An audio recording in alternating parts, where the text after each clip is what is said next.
Here we go. Right, so we're going to do a shootout. So do we need an epic introduction?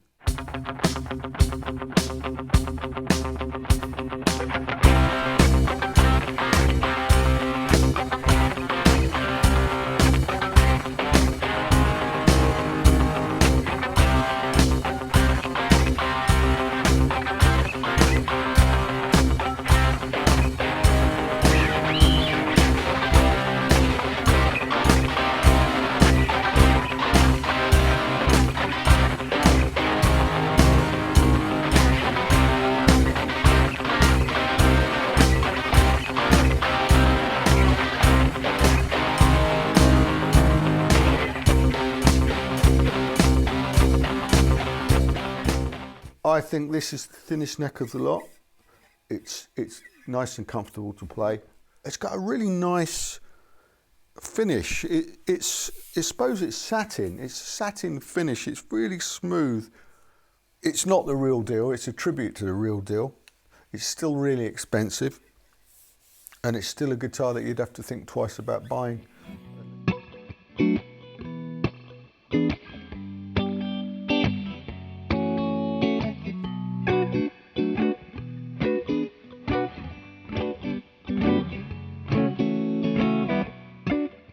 So the Gibson Les Paul Special was introduced in around about 1955, and give or take a few breaks has been in production pretty much ever since in various guises. Today we've got three models. They're different price points, different manufacturers. There's several £100 difference between the models, but it will be interesting to see how much difference that makes. And in particular, which one we're going to keep. We can't keep them all. We'd like to, but we can't keep all the guitars or we wouldn't be able to move. So we're going to have to offload two of them in due course. One of them we'll hang on to because everyone needs a special in their collection. So which ones are going to be? So all of these guitars have been reviewed independently on the channel, so we will put the links below so you can check that out. So the contenders are the Epiphone Les Paul Special, which costs £335. The Harley Benton SC Special, which cost £177, landed in the UK. And finally, the Gibson Les Paul Special Tribute with P90s, which cost a huge £899 when it was released early last year in 2020. It must be said that these are now a more unrealistic £799, but still quite a lot of money. What we're going to do is we'll have a look at the basic construction of each of these models. We'll measure the pickup outputs, we'll measure the necks, and we'll have a basic idea of how they stack up against each other. And then we'll have a proper play and see what they sound like.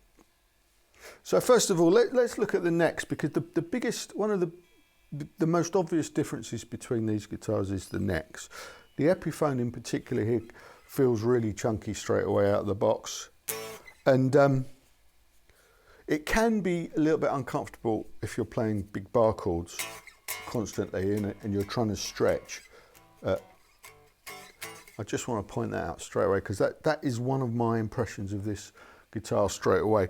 As you'll see in the review we did, it's, you know, it's a guitar that I do like very much. It's got a standard, I don't know if it's a poly finish, but it's a thick finish all over the guitar, glossy, and ouch, see that hurt my finger straight away, just stretching there. I've been playing it a lot, and it's ooh.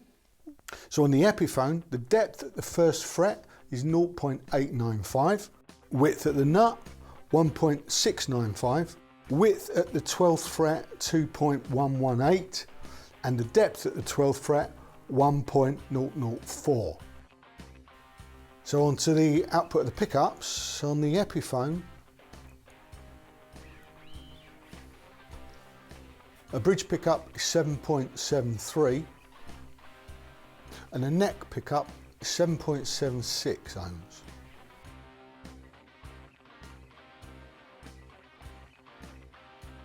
Moving on to the Harley B, yeah, the neck straight away feels nice and comfortable.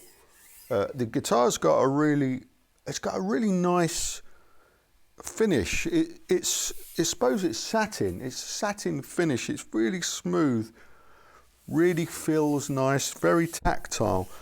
This also got this neck cutaway, unlike the other two.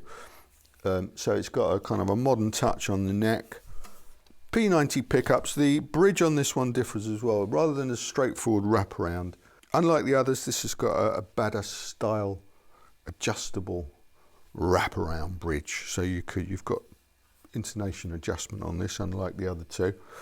So it's got some modern touches, same historic reproduction tuners as the other two.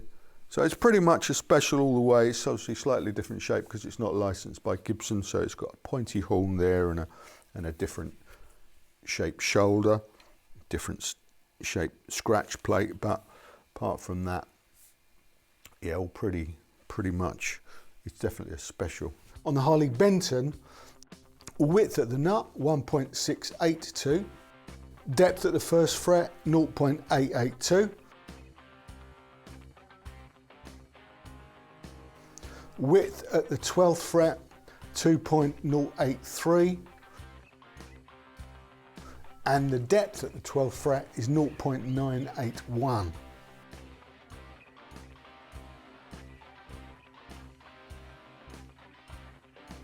And the neck pickup is 6.81, and the bridge pickup, oh wow, that's reading 9.82, so it's reading very hot. And onto the Gibson Les Paul Special Tribute. So I think this is the thinnest neck of the lot. It's nice and comfortable to play. As we've said in the earlier review, this is a worn finish, so the wood's not been filled and finished. It's just got a satiny, a very thin, I think, nitro finish on this. A nice, comfortable guitar, nice, yeah, feels good. Maybe it's kind of an in-between the two of the Epiphone is obviously a thick, glossy finish. The Harley Benton is a very smooth satin finish, and this is very much an in-between sort of feel. Typical retro style tuners. On the Gibson, neck pickup 7.73, and the bridge pickup is 7.72. So there you go, the Epiphone and the Gibson are very, very close, probably the same. So on the Gibson, width at the nut 1.674, the depth at the first fret is 0.802, width at the 12th fret 2.052, and the depth at the 12th fret 0.945. So we'll leave all those measurements on the screen there for a minute so you can just have a look. The Gibson obviously got the thinnest neck of those, the Harley Benton's in between, and the Epiphone's the chunky one. And now the control cavities. The Gibson, that's a printed circuit board all the way. Epiphone all looks hand wired, although the pickups have got plugs on, which could be handy for swapping them, providing of course that those plastic plugs will fit through the routing holes. Could cause an issue and you just have to cut them off if they didn't, if you wanted to change the pickups, that is. Harley Benton, oh, completely hand wired, and the only one that seems to have any shielding paint, so good job. Okay, so that's the dull stuff out of the way. I hope you're still here, and we're now going to have a little bit of a jam, see what they sound like together.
So, in reality, there isn't a lot that separates these guitars apart from the price. You know, they range from £177 to £900, and this is what we paid for it. It's a lot of difference. Sound-wise, any variation could quite easily be adjusted by the amplifier or your pedals. You know, with a little bit of tweaking. You know, if you find one guitar lacking in one department, tweak your setup and you can make it sound the same. They're all got the DNA of the Les Paul Special in them through and through. They've got the P90 pickups and the right setup, and they all rock, and they've all got that great mid-range that you get from the P90 pickup and the solid mahogany body. So none of them are lacking in that department. And the Harley Benton for £177 is a brilliant choice for anyone that's a little bit cash strapped and wants a special in their collection. The Epiphone is very well documented as being a fantastic reproduction of the original Les Paul Special. It's a great guitar for the money, £335. The Gibson's a slightly different proposition because it's more about the authenticity of the brand, although not as authentic in build as the Epiphone perhaps. So the biggest difference in these guitars is how they feel, and they all do feel quite different from one another. The Epiphone's got a proper chunky neck, and you should, if you're not sure if that's for you, you should play one before you buy it, as it is a proper, authentic 50s chunky neck, or authentic in terms of what people think a 50s neck should feel like. The Harley Benton's a good in-between. It's not going to offend anybody. It's not the thinnest neck out there, but it's not the thickest. So it's a good in-between, what they've done there. The Gibson neck is fast and thin. Well, although it's not thin, but it's not. But it's comfortable. I don't know. They probably call it a medium C. It's probably a standard Gibson neck, but it's very playable. I thought I liked chunky necks. I've got a few guitars with chunky necks and 58 style necks. I think you adapt fairly quickly to neck profiles anyway. So don't let that put you off, because probably after a few hours of playing you wouldn't even notice it, and it would become the most comfortable neck in the world for you. We can't keep all of these. I hate to see guitars hang on the wall and not get played. And in reality is you can only play one guitar at a time. So I probably need to have a word with myself about that anyway. But three specials are a bit unnecessary. Which one will we keep? They've all got great things going for them, and we'll have to mull on that. Let's have a play, and let's play them some more, and then we'll come to a decision.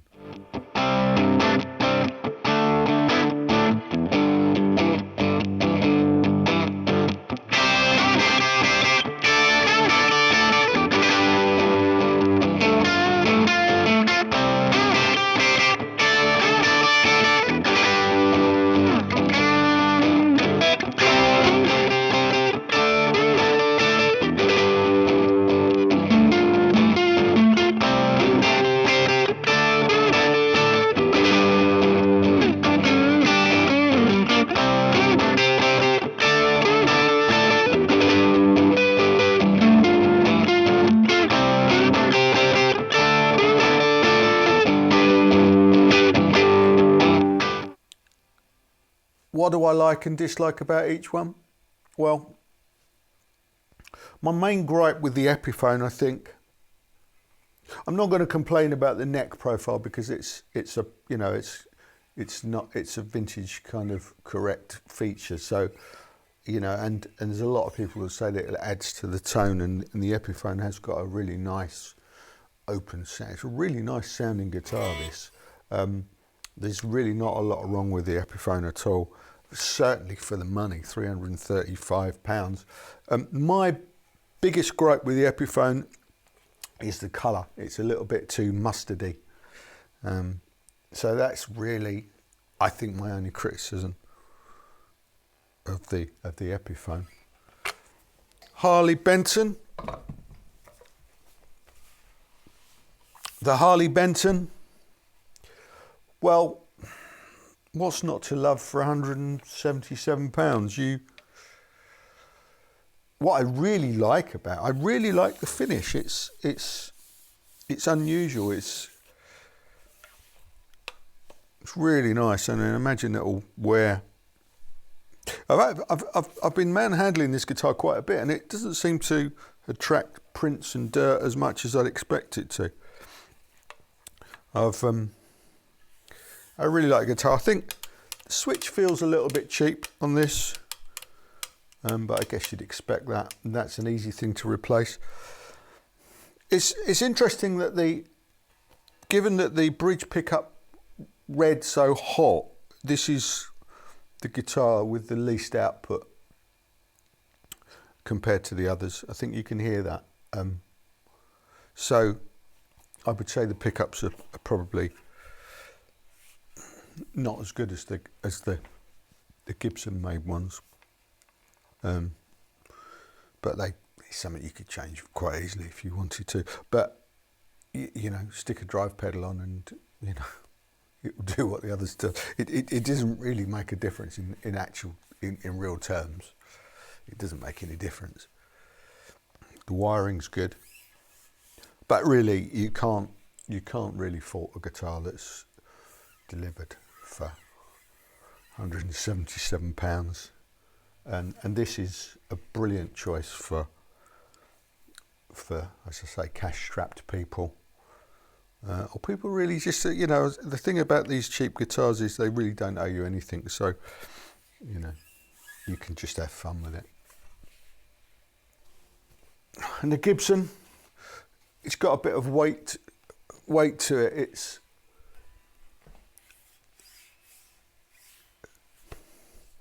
It's an interesting one because it's not the real deal. It's a tribute to the real deal. It's still really expensive, and it's still a guitar that you'd have to think twice about buying unless you're extremely wealthy. But it's great to play, and it's got a, you know, the Gibson brand name on the headstock means a lot to a lot of people. Brand loyalty. What don't I like about this? There's not a lot I don't like about it, to be honest with you. I prefer it if it was cheaper. A few years ago, these guitars would have been £500. It's too expensive. That's the only thing I don't like about the Gibson. It sounds great. It sounds quite raw. I think it's quite raw sounding compared to the Epiphone. The Epiphone actually seems a little bit more refined, if that makes sense. That's interesting. So the point of this film is to decide which one of these guitars I'm going to hang on to. Which one will survive. Stop it. I thought I knew the answer before I started making this, but now I've gone through this process, it's not as clear cut as I thought it was going to be.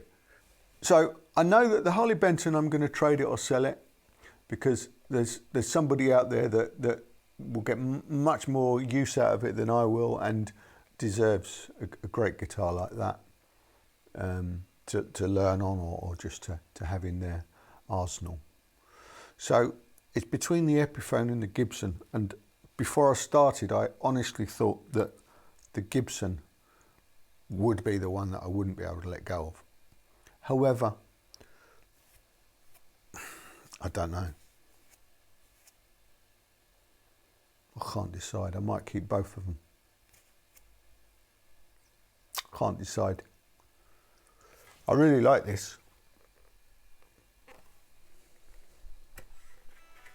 I'm thinking that I might hang on to the Epiphone and trade up and save up the Gibson Tribute to get the Les Paul Special Standard at a mighty £1,400 or something silly, just so that we can compare it to this Epiphone.